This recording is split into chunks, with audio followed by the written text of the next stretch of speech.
Do I have 2 other books on the go that I'm struggling to get through right now? Yes. Am I teetering on the brink of a reading slump? Yes. Am I about to make a good reading decision? That remains to be seen.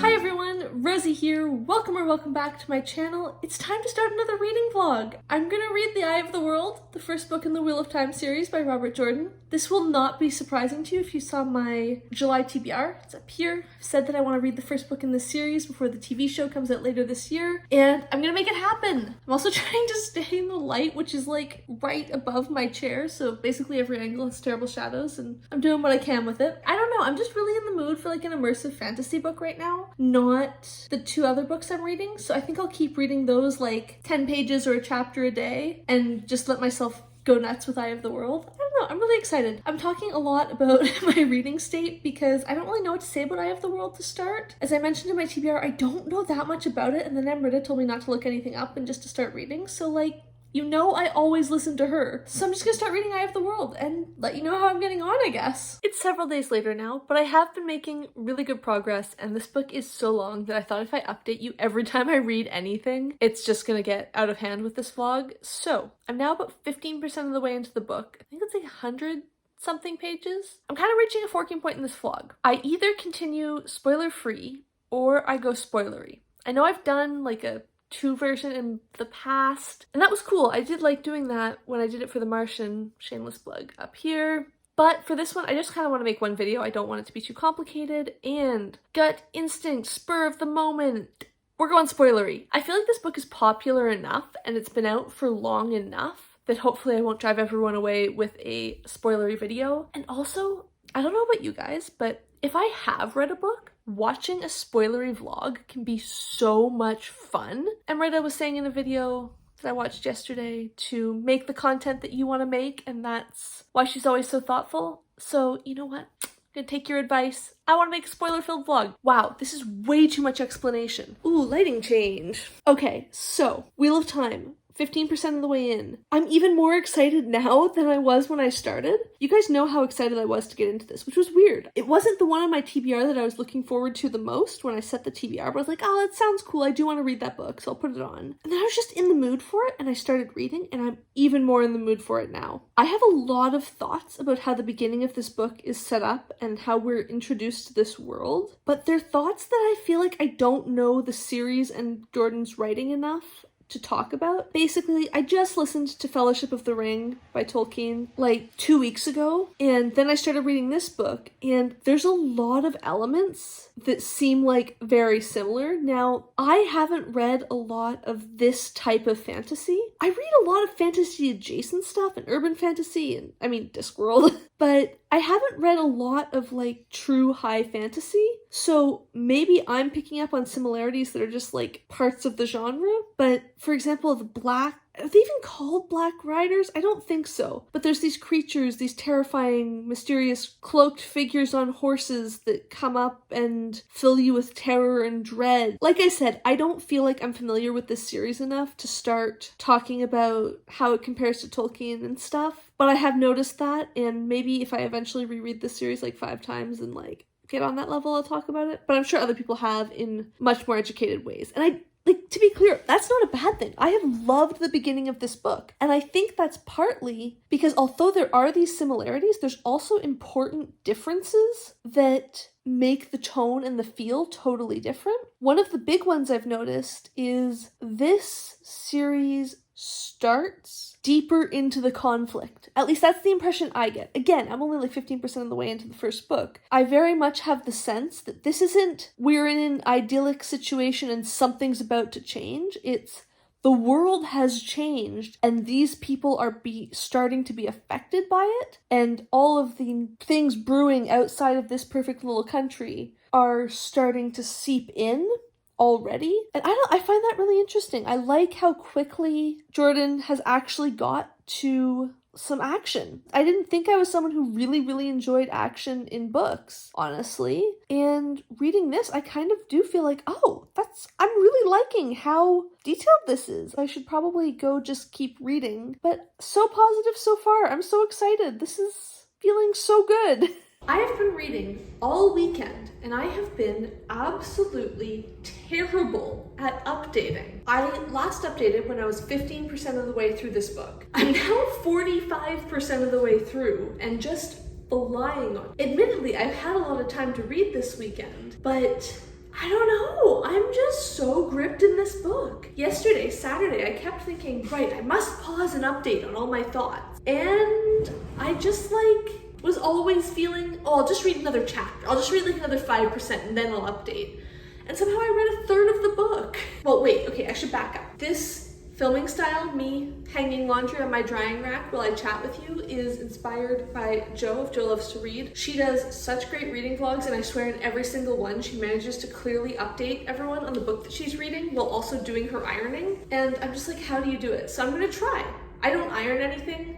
I'm sorry, Lana, it's just not my thing. But I do hang dry most of my clothing, so while I hang up this week's laundry, let's keep doing this update. Since this is a spoiler video, but many of you may not have read it for a while, I'm at the point right now where they've been fleeing from Trollocs cross-country for ages. They went into the creepy abandoned city. The teenage boys were, of course, teenage boys, let me come back to that, and stirred up trouble, so they had to escape, and now they're all separated, and that's roughly where I am. Thoughts? Okay, trying to be organized here. It's weird reading a book like this where I don't know the plot, but I've heard people talk about the later plot. So I know the Aes Sedai, I think that's how they're pronounced, this order of mythical women with magical powers holding the balance type thing. I know that they play an important role in the story, and unless I've very much misunderstood hearing people talk about it, I think they're good guys, but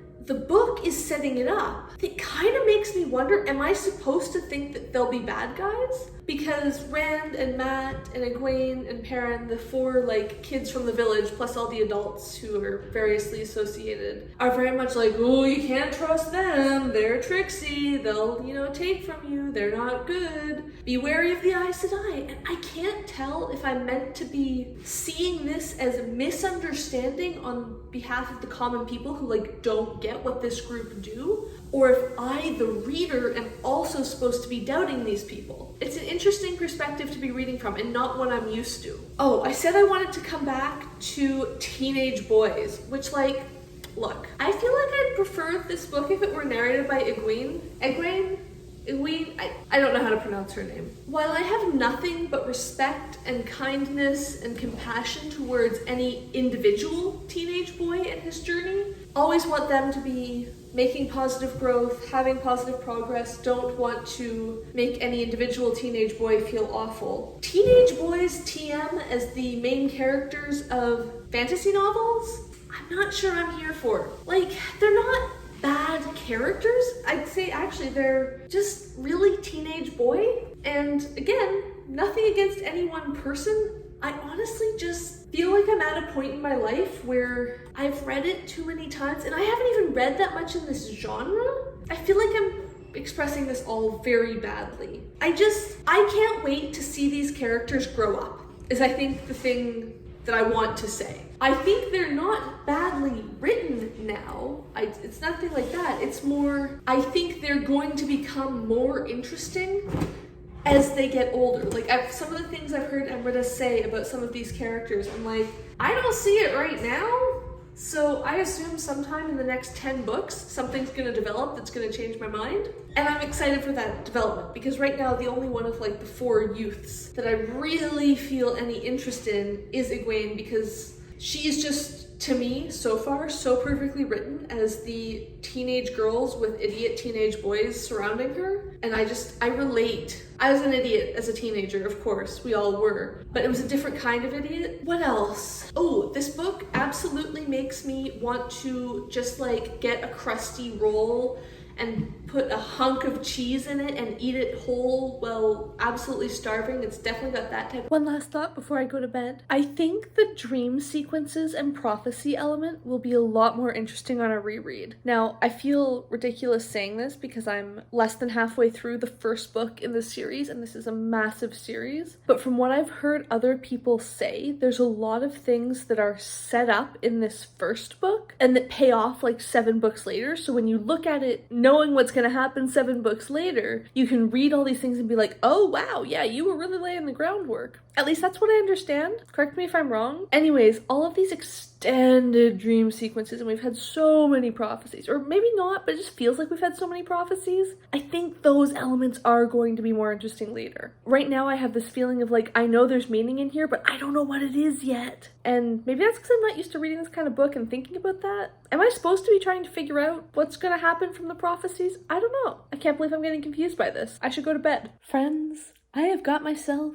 in a bit of a reading trap. Or a vlogging trap? I don't know. I'm definitely stuck in some sort of trap. It's now, I think, like a week since I last updated this vlog, and I'm 3/4 of the way through the book. I hit 75% of the way through last night. This is the spoiler version. I can say what's happening. Basically, everyone's been running away for like, it feels like half the book. I don't think it actually has been, but I think like at least 20% of the book, if not more, has just been these various groups of people continuously running and trying to like get towards a vague goal in the future. I'm not saying that's bad. I just was getting a bit bored with it, I think. But things were starting to like pick up again and happen again when I picked the book up last night. Maybe it's just that I'm in a better headspace because it's the weekend, and during the work week I just like couldn't get in the mood to properly enjoy the slow meanderingness of it. But whatever it is, I'm feeling optimistic now. I'm really excited about the last 25% of the book. Oh, I should really say more, shouldn't I? I just don't know what to say. That's the other thing I've been feeling. Like, everything's been so samey. I feel like I'm really ragging on this book, and I feel like I shouldn't because so many people love it. I'm enjoying it. I think I'm just enjoying it and also seeing things that I think could be better. But yeah, because it was so much like continually just, oh my god, we're being hunted by dark friends for like so long without it really feeling like it was escalating up or de-escalating. It just felt like consistent level of tension for such a long time. I think that kind of contributed to me not feeling like I was really progressing at all. All right, I've just finished the book. I don't know how I feel about this ending. And honestly, I don't know how I feel about this book overall. I was, as you'll have seen in the beginning of this vlog, really excited when I started it. I was really enjoying it. It was really going well. I was just really in the mood for it. And then it just kind of dragged. I think this was a little bit too much first book for me, which, fair, it's the first book in a massive series, and I'm not sure if he planned for it to be as long of a series when he started, but surely he planned for multiple books. So I understand that the first book is going to be a lot of setting things up. You can't have a huge amount of stuff actually happening necessarily. There was like 840 pages, and I feel like not that much actually happened. I mean, a lot of events happened. It wasn't like it was nothing for 800 pages. It just didn't feel like a lot of actual development. I don't really feel like I saw the characters develop at all or feel like the plot was actually moving. It felt a lot more like the same things over and over and the same situation, or basically the same situation over and over. I feel like I'm being overly critical, and I feel bad about it because I did enjoy reading it. Like, I didn't want to DNF it at any point. I'm pretty sure I'll pick up the second book at least. I know Beth Ann said that the series really hits its stride in the second and third book, so I'll probably try at least those. It's gonna sound weird. I want to love these books. There's something about them. I want to enjoy them more than I actually am. This is supposed to be spoiler-filled thoughts, so I should actually talk about some spoilery stuff, I guess. This isn't super spoilery. I found the pacing at the end really weird. Like, there was such a long stretch in the middle where it was just various groups fleeing from Trollocs for like 50% of the book. Various people escaping for hundreds of pages. And then the last 15%, it's like, whoa, stuff is happening. All of a sudden, we've got this magical, like, ways that you can travel through another dimension or something, which is super cool, but also like, man, how convenient is it to have just met this guy Ogier? I don't, this video is going to be entirely me mispronouncing things, clearly. You just happen to meet this guy who's up for an adventure and he can take you there? It's like, okay, sure. So we travel through here and it's huge and it's exciting and no one's done this in like thousands of years or something. At least that's the impression I get. And obviously there's a little bit of stuff that happens in there with like the black wind, which just sounds like really bad farts to me. I don't know, like for all that was hyped up, it just didn't feel as eventful as it should have. And then all of a sudden we're traveling into this blight area, which I'm confused about. I'm confused about so many things in this series. There's so much stuff where I'm like, for all that this was an 800-page book that was setting up loads of stuff, I don't feel like I understand anything. And maybe that's because Rand and Matt and Perrin and Egwene don't understand anything, and we're sort of like mostly following along with Rand right now. And so we don't know because he doesn't know, but I'm just like, a bit more detail would be cool. I'd like to know a bit more about what's going on here. I'd like to know how this world works a bit more. Where was I going? Oh yeah, so then they go into the Blight, which desertification because evil?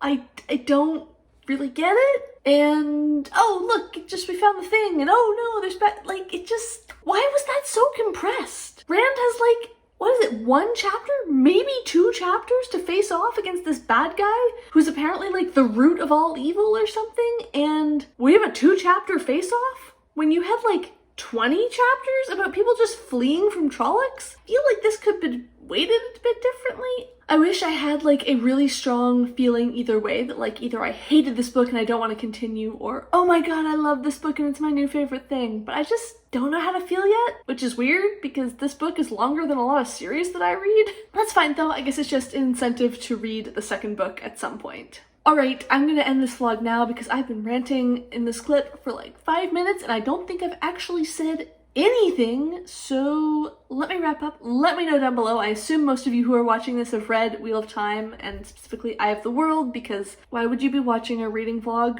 filled with spoilers for a book you haven't read? I don't know. If you are doing that, let me know down below why. And if you have read it, what did you guys think of my reactions? Am I gonna completely change my mind when I read the second book? Please, let me know what you think. And if you like this video, please give it a like down below. If you would like to see more of my videos, please hit subscribe, and thank you for watching.